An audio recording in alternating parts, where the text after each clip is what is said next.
Keçe türkmen durmuşunda esasy orun tutýan öý goşlarynyň iň esaslylarynyň biridir. Keçeler düşek hökmünde hem awadanlar, hem adam bedeniniň saglygy üçin ören peýdalydyr.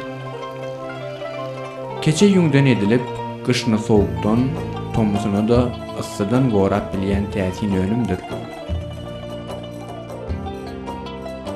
Keçe üçin goýunlaryň güýz gyrkymyndan alýan ýüňler has amatylydyr. Güýz ýüňünden keçe edilende basylanda oňat giyirýär. Ýaz ýüňi ýumşak hemde ýagyjymak bolup, ol boýalan wagtynda dürli renkleri de ören oňat alýar. Şonuň üçin keçäniň gülleri goýunyň ýaz ýüňünden edilýär.